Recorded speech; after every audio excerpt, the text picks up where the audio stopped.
What's going on, everybody? This is Sit Down. I'm DJ Sixsmith. Bryan Callen is here with us. Brand new comedy special, Complicated Apes. Complicated Apes. Good to see you, brother. Good to meet you. Thanks for having me. Back where it all started in New York City. Back in New York where it started. I'm marching in a parade and running a marathon every single day. It is, we're just talking about it. It's impossible to, you cannot isolate in New York City. No way. You smell everything, you're touching everything, you're fighting for space all the time. And something about that is very stimulating. And something about the comedy scene here is pretty special as well. Oh, yeah. Well, because there's no nonsense. You can't, you can't show up in LA. You can show up in LA and reinvent yourself. Sure. You can change your name. You can start wearing a scarf in the middle of the summertime. Not happening. Right. No, they'll call it out here in New York. In New York, I came back after doing Mad TV. I was 28, and I saw all my boys, and I had a hat. A Kangol hat turned backwards. Decided that was my new look. Because that was the style back then, right? I'm gonna wear hats now. I'm gonna wear hats. And my buddy Jimmy Burke goes, "Dude, I'm so proud of you. I can't believe you're doing this TV show, Mad TV. I'm so excited, man. Let's grab a drink and take the hat off before I smack you, smack your face." Because that's your guy. He's not gonna let you get away with that. You can't get away with that. Way. He's like, he goes, "What's with the busy look, bro?" There's only a couple guys who could pull that look off. That's right. It was like one time I bought leather pants in Paris because the beautiful saleswoman said, "Mais c'est très joli. You look so amazing." I was like, "All right." I go, "Maybe I'll start wearing leather pants." You're like, "Why not?" Well, they were chocolate suede, bro. A man can't wear chocolate suede. No way. With my short femur bone. No way. I walk in with my chocolate suede. My friends were all like, "What's he got on his legs?" They jumped on me, pulled my pants off, and threw them out the 16th floor window, which is what I deserved. Those are real friends, right? Those are real friends. I like it. Those are real friends. So let's talk about the comedy special. I just watched it about an hour ago. It's hilarious, and it's also just really authentic, especially like the back half where you get into your views on politics and views on women and kids and all that. So what was it like putting this whole thing together? Well, you start out trying to be funny, but then what happens as you get older is you start to see that the world is changing for better and for worse, as it always does. And I'm getting older, and there are a lot of ideas that are good out there, and then there are a lot of ideas that aren't so good out there. And when the ideas aren't so good, when I see the wrong ideas taking hold, when I see an ideology taking hold, I get nervous. I got scared, and because I got kids and I'm bringing them into the world, and I don't know how to navigate this. This world is changing so quickly, but. So I felt like stand-up was the last bastion of free speech. You get fired in corporate America for saying anything regardless of what your intention was. An off-color joke, anything. So humor, sex, romance, everything is up for grabs now. And nobody knows how to navigate any of those spaces. 100%, yeah. Yeah, so I think that's a shame, and I don't think it's good for us. I don't think it's good for our culture. I don't think the fact that people have cameras on their phones and they can catch you in a moment, having a moment like we all do. And maybe that moment isn't so flattering. Maybe you're saying something you don't mean. Maybe you're saying something you really do mean in that moment because you've lost your mind. But then that's not who you are. Right, well, and then let it me tell defines you. Yeah, or maybe you say something that people misinterpret. You can lose your job. You can lose your livelihood. You can be put in proverbial and metaphorical stocks and paraded before the public square, and people love to throw fruit at your face. They love to tear people We down. still do it. We are still medieval in our mindset, and I find that as we become more and more politically correct, sometimes I worry that that has its own form of intolerance. That has its own form of unforgiving retribution, because we are way more into destruction than we are into persuasion. And think about it. If I want to debate you, I don't like debating as I get older. I'm not interested in debating you. I'm interested in changing your mind. Right. I'm interested in figuring out how I can get through to you that maybe your ideas are a little too extreme, or maybe your ideas are good, but there might be some room for tweaking. And I've been alive for 52 years, so maybe I got some knowledge to share, right? Maybe not. Maybe I need to learn too. Sure. But I don't like throwing the baby out with the bathwater. And I think right now we have this idea that we have to get rid of these people over here to make room for these people. That's great. But just please remember that when you get rid of whatever you consider to be this power structure, there are going to be people that are going to fill that void. And it doesn't mean that they're necessarily going to be, that the world's going to be more equitable. That's not necessarily how to create more equity. There might be a better way. I don't know yet. Well, conversation is the starting point of all this. Ideas. Yes. Look, I talk about it in my special. Idea sex. Yeah. You got to have idea sex. Have Absolutely. an idea orgy. Stop being afraid of someone else's idea. Jump right in. If you find their idea threatening, try to beat it with a better idea. Mm-hmm. Don't try to beat it with silence, shouting, and more importantly, sort of pushing them into their echo chamber, and you keep your echo chamber worst thing that we purified. can do. That's all we're doing. Yeah. Purify. It's so easy to purify your echo chamber. Absolutely. It's so easy to give the other side the finger and tell them that they don't see the world as it is. I do. You guys over there are clouded by your culture, your upbringing, your religion, your ideology, and I don't think that's the answer. Yeah.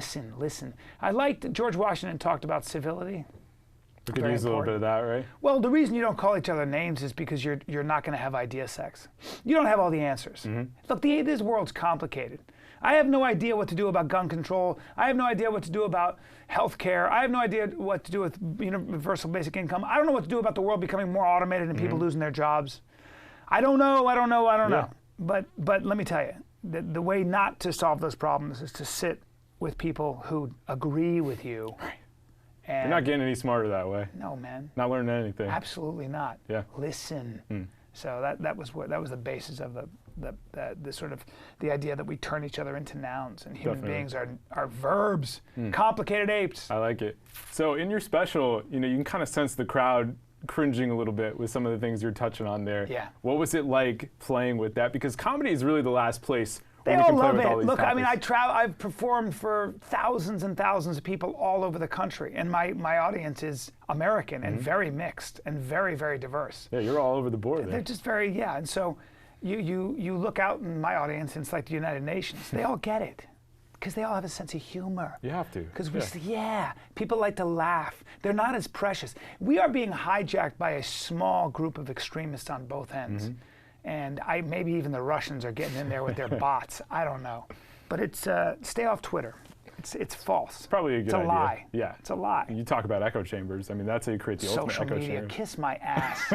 Kiss my ass. Social medias have, and people like the Huffington Post and Fox and BuzzFeed and CNN and Fox News and all these news outlets are way more interested in their ratings and selling their articles and clickbait. They're not interested in objective information. They're certainly not interested in the truth. They're just not. They're not. They're interested in pushing their agenda, right and left.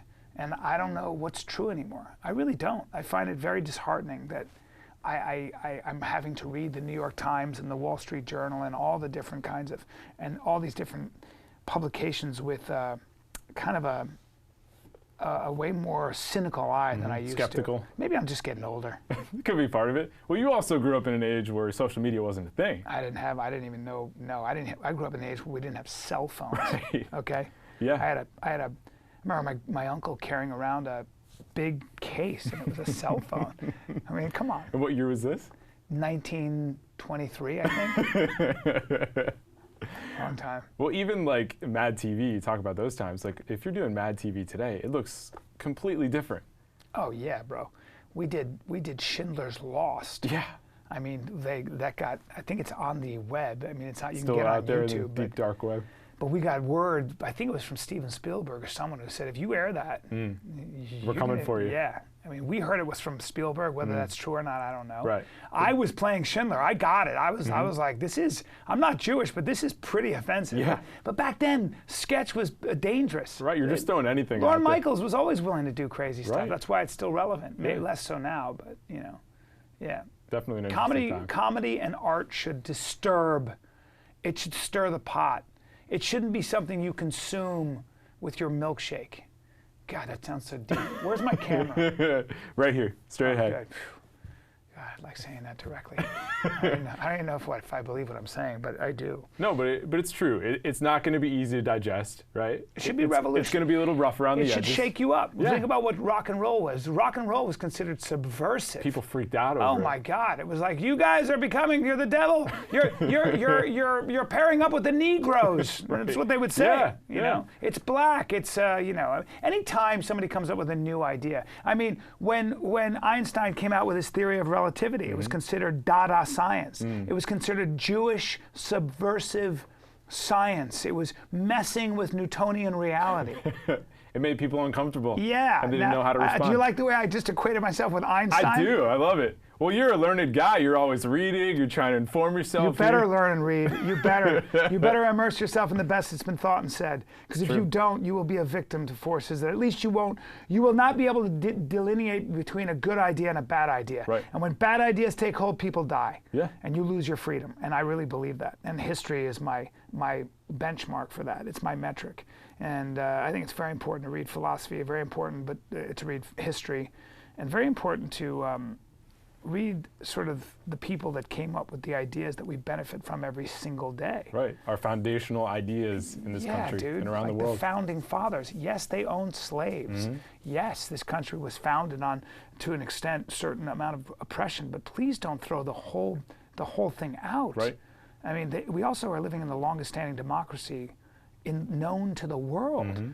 And remember that these ideas called feminism and individualism and all those things that we talk about are mainly, they were also a product of the founding fathers. Absolutely. And the dialogue they started. So, you know, I just, maybe I'm just more conservative in that sense. I don't want to tear down the entire structure. No, we just need to have context when we're having these conversations because, like you said, whether it's people or ideology, we want to tear it down. But we just need to have larger conversations. Well, after every revolution, the problem with revolutionaries is they never really know what to replace the old structure with. Right. Well, that's the challenge, right? They just fight, they splinter into groups and end up fighting. Almost every revolutionary war, with the exception of ours, historically ended in a civil war. And that was bad. Yeah. Yeah, so you better know where you're going to go from there. Because it's one thing to be a revolutionary. It's one thing to be able to destroy a city and a wall or an existing structure. But usually those people are good with destruction. They're not that good at building. I think there's a reason why. And building things that last takes a long time. Definitely. Yeah. Well, let's talk about building your career. Yeah. How have you been able to make this thing last for so many years? I just kept adjusting my approach. I just kept looking at what was working. I started watching actors and directors worry and go broke. Like who? Give me some examples of people you're watching. It's just, I would just see, I think it was Jay Leno who said, you know, and no matter how big a star you are, you're in the first chair for maybe 8 years, and then it's a matter of time before you're in the last chair. The next guy's coming up. It's just the way it is, and celebrity is not even a real thing. Celebrity, ask a young person who Paul Newman is. Ask a young person who Led Zeppelin is. Right. I mean, ask a young person They're going to tell you their favorite YouTube star. Ask a young person who Warren Beatty is. You know, Jack Nicholson. They're like, I think I've heard of them. And so I don't care how famous you are, but now, first of all, as the world is changing so rapidly, I saw this. I was like, they were paying me so much money to be an actor. And I was like, do they know I would do this for basically free? Because they're going to find out. Yeah. They're going to find out. So that's why I got into podcasting. That's why I went back to stand-up comedy. Because stand-up, man, I mean, come on. I write it, and there's always a market for people to laugh. And once they find out you're funny, I can travel anywhere in the world right now and make my mortgage. Right, and that doesn't dry up. No, because it only films, gets bigger. TV shows that could dry up, and like you said, you can go anywhere in the world. Because the internet's made a global marketplace of stand-up. Yeah, and that's the beauty of the internet right there. Yeah, There's many negative things about the internet and social media, but I had a guy from Sweden example. come up and say, dude, you're on my screensaver. What? You're like, wait a minute. Yeah, some giant Viking. You're on my screensaver. All right. So, you know, it's a beautiful time to be, you know, in the business of self-expression. Yeah. Especially if you do it live. And I don't know about a musician, but certainly for a comic, man, it's never been more lucrative. But I don't have to rely on traditional TV anymore. I spent my career trying to get on a TV show.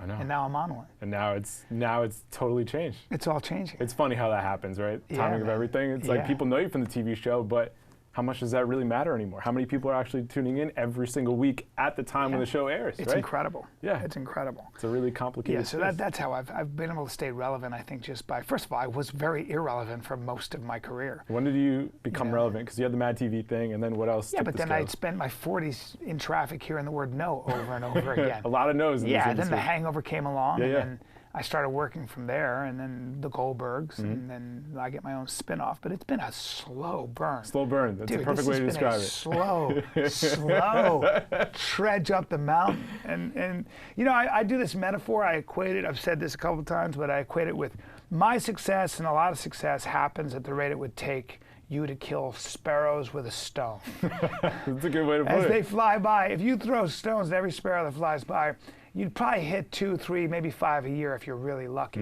And maybe after 20 years, you'd start to be able to predict their flight pattern and hit 5 a year as opposed to 2 a year. Right, because, that would be a good year. In the afternoon, they seem to be flying directly to their nest. They're not foraging. I don't know, but I'm not a bird expert. But you know, and then I'd have a wall full of sparrows at my house, and you'd be like, "You killed all those sparrows with a stone? You must be an amazing stone thrower." You're like, nah, dude, I've just been doing it a lot. A lot of years. I've missed a lot. It's just, Exactly. it's just, if you want a wall full of sparrows, you got to miss 95, 99% of the time. Absolutely. And it's really true. At least for me, I don't know how else to do it. And my generation comes up, and we want things right away. We want to see the I results right wonder away. if every generation has said that, though. I wonder if every old guy like me says that about the younger generation. You guys want it right away. You know, that's imposed on you. It'll be, you'll learn that. Yeah. Of course you want it right away. You're young. Right, I it's wanted it easier right that away way. too. I don't want Yeah. to work. And then you get older and you start to realize, man, it's like no matter what, it's just time humbles you. Yes. Father time humbles you. Take your time, young man. Have a seat. You're shiny. You got a lot of energy. Take a seat. Take your time. Yeah, you get knocked out. Yeah. You know, just give it time. It's going to happen. Yeah. Doesn't matter who you are. And stand-up is that way. Oh, for Acting sure. is that way. Yeah. You know, I see so many people that come to LA, strong Like, backs, I'm ready to roll. good-looking, Yep. enthusiastic. They got their whole thing squared away. And man, that town will break you. It'll bend you. It'll bend you. And by the time you're successful, it won't look like success. Yeah. You'll be at the top of the wall and you'll be like, I don't like the view You're here. like, oh, really? This is what it looks like? Oh, this is what This is what it's all about? I got the same problems. You know? Well, you love the fight game. I mean, this is going to knock you on your ass. I love fighting because you can't fake it. Yeah. You know, I love fighting because I don't care who you are. When you get into that octagon, you know, if you get to that level, there's always somebody. You're always, if your hand's here and you make one mistake and get caught behind the ear, you go to sleep. All that training. You get clocked. It's so humbling. It's so, and it's a great metaphor. It really is. You can't fake dance, you can't fake comedy, and you can't fake fighting. I love that. I love those three things. Wish I was a dancer. It's not too late. I'm very flexible. So you mentioned the Hangover before. Where does that voice come from for that character? I grew up overseas. That's so I mean, you're a citizen of the world. You've been all over the place. That was a Lebanese guy. I lived in Lebanon for almost 5 years. Yeah. So, you know, he's like, I said, if he speaks like this, I think he should be, you know, from Lebanon or Armenia or from Israel. You know those guys who can sell you anything? Absolutely. They're industrious. They're entrepreneurial. Syrians, these are very entrepreneurial resourceful people. Oh, yeah. Yeah. Yeah. There's a tradition of entrepreneurial spirit in the Middle East that people don't realize is there. But when anybody from the Middle East comes, like they're Syrian. Yeah. That's what I was saying about Syrian refugees. I mean, it's a very tough issue, but trust me, a lot of them are very cosmopolitan and they're very entrepreneurial. And they'll come over and start a business really quick. For sure. I mean, you're like, I was in Barcelona. People are trying to sell scarves and mojitos and they're just slinging it out there. Israelis, Syrians, Lebanese, they're not good at working for somebody else. They're just trying to make a buck for themselves. No, dude, they'll find a way, man. They'll entrepreneurs. set up a stand. They'll get you anything you want. That was the joke, right? I can get you anything you want. Yes. I can buy, I think Johnny Sanchez, who's a great comic, says that. He goes, do you want to buy a kite? And it's like, what? I'm getting my gas pumped. So, yeah. So what's something that would surprise people about those Hangover movies that they wouldn't know? How from just seeing it? improvisational it was, you know, and how unfamous everybody was in the first ones. It was just a surprise. It was a tiny movie. It's again Todd Phillips who's coming out with the Joker now. You know, he's just a gutsy, revolutionary guy. He's just like, let's try this. And he wrote it, and it was during the writers' strike, and nobody wanted to do Old School 2. So I said, what'd you do about that? How'd you write? What drives you? What motivates you? He goes, revenge, bitches. Nobody wanted to do Old School 2. It was like, all right, watch this. I'll write something called The Hangover and direct it. There you go. That's what he does, you know. So I never forgot that. I was like, damn, that's a gangster. That's cold-blooded. Gangster move. Wait, why? Oh, you don't want to make my movie? Everybody's busy? All right, done. How come Old School 2 doesn't happen? That would have been great. Well, exactly. But everybody becomes famous. Right. Hollywood is full of that. And it's not anybody's fault. It's just that you get really famous or you get, You have a lot of people pulling you in 16 different directions. Right, you're suddenly too busy. Yeah, but it's also like they throw money at you. Yeah. $16 million. What would you do for that? I'd take a lot of steroids. I'll do whatever you want me to do. It's like, until you've been there, shut up, you know? Definitely. So, yeah. But that's changing too. Actors aren't making money anymore. Right. You know, you got to get a little more resourceful. Do 6 or 8 episodes for Netflix. Sure, they pay you, but you can't do anything else. Yeah. Enjoy that. It takes up your whole time. It's all changing. Actors will become the middle class. You know, that's why I saw that. That's why podcasting and stand-up. You know. You saw that early too, because people are figuring that out right now. Well, Joe Rogan figured that out. Well, that's your guy too. He's one of my dearest friends. Yeah, yeah. He was telling me that a long time ago. And when was that? I'm not a visionary. So I wish I could say I saw it coming. But you had the right people in your life. I just had smart friends. So how long ago was he saying that stuff? He said that for literally. Joe, I remember, called me up and said, "I'm not going to act anymore." And I was like, "What?" And he goes, he was on an audition, and he said, the guy said, "Do this," gave him a direction. And Joe goes, "Nah." And the guy goes, "Excuse me?" And he goes, "I don't want to. We'll do it on set. If you want me for the part, fine." And they called his agent, and it was outrageous. It was like a big movie. And he goes, "I don't want to act anymore. I just want to do stand-up." And then podcasting. Tom Green had his own TV show, and Rogan was like, "I want to do this. I want my own show." And he started doing something called Joe Rogan TV. And I was like, "You're crazy." Then he started doing a podcast. I was like, "You're crazy." We were doing his podcast in his garage. And it's like in his office. I think he was sponsored by Fleshlight or something. For real, he gave me one. I was like, "I can't." You're like, "This isn't a thing," and then I can't do it. Yeah, but meanwhile, you know, he's that guy who is my blueprint. He's always my canary in a coal mine. That guy just does stuff, and I'm like, "Does it work?" Like, all right, cool. What's it like I'm over gonna there? follow this guy. Yeah. Yeah. Yeah. Well, it seems like all the good ones start in garages. Marin, Rogan. Sure, all of them. Why not? Yeah. You know, yeah. it's the way to go. Yeah. Where did you guys start your podcast? Me and Brendan Schaub started our podcast, I think, in my garage, in fact. Yeah. We would just, like, anywhere that was quiet. I had little kids. Right. So we'd go to, like, the back room or something and just record on a Zoom. You know, and then...